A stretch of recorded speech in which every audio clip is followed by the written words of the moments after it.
நம்மளுடைய பெருமை பேசுகிற நாவை கர்த்தர் அறுத்து போடுகிறவரா இருக்கிறாரு. நம்ம கூட வாழ்க்கையில பாத்தீங்கன்னா ஒருத்தருக்கு விரோதமா நம்மளுக்கு அவங்கள பிடிக்கலைன்னா அவங்களுக்காக ஜெபம் பண்ண ஆண்டவரே இவர்கள் துன்மார்க்கமா இருக்கிறாங்க, இவங்க இச்சகம் பேசுறாங்க, பொய் சொல்றாங்க, அவங்கள சந்திங்க அப்படின்னு சொல்லிட்டு நம்ம ஜெபம் பண்ணலாமே தவிர இவங்க இப்படி கெட்டவங்க அப்படின்னு சொல்லிட்டு நம்ம ஒரு 4 பேர்கிட்ட போயிட்டு அவங்கள பத்தி நம்ம விமர்சிக்க கூடாது. அது ஒரு தவறான காரியம். அவங்க நம்மள பத்தி தவறா பேசுறாங்க, இவங்க இருக்காங்களே என்னை பத்தி எப்படிலாம் பேசுறாங்க அப்படின்னு சொல்லிட்டு நம்மள ஒருத்தவங்க இச்சகம் பேசுறாங்கன்றதுக்காக அவங்கள பத்தி நம்மளும் பேசக்கூடாது.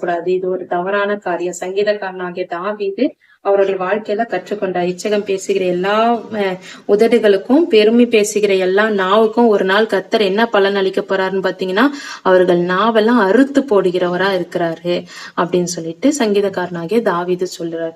நம்மளுடைய நாவையும் நம்ம காத்து கொண்டு நடக்கணும்.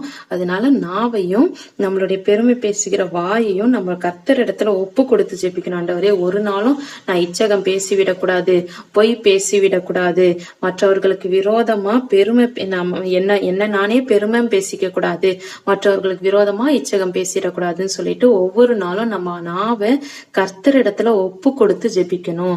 அப்பதான் ஒரு நாள் ஆண்டவர் நீதி நியாயாதிபதியா வரும்போது நம்மளுடைய நாவுகளை கர்த்தர் அறுத்து போடாம இருப்பாரு.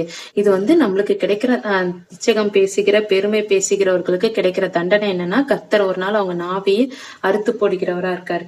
இப்பேற்பட்ட தண்டனையில இருந்து நம்ம தப்பிக்கணும்னா கர்த்தர் இடத்துல மன்னிப்பு கேட்டு மனம் திரும்பணும்.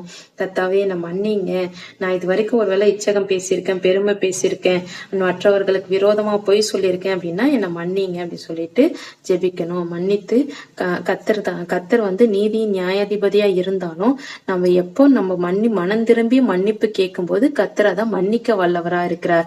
தம்முடைய ரத்தத்தினால கழுவி நம்மளை சுத்திகரிக்க வல்லவரா இருக்கிறார். அதனால கர்த்தர் இடத்துல மன்னிப்பு கேட்டு நம்மள அவரோட ஒப்புரவாகணும். நம்ம நல்ல நீதிமான்களா மாறணும். கர்த்தர் அதை தான் விரும்புறாரு. கர்த்தருடைய பிள்ளைகள் எப்பவுமே அவர் நீதிமானா இருக்கணும்னே விரும்புறாரு. கர்த்தர் தாமே உங்களையும் உங்க குடும்பங்களையும் ஆசீர்வதிப்பாராக. God bless you. Amen.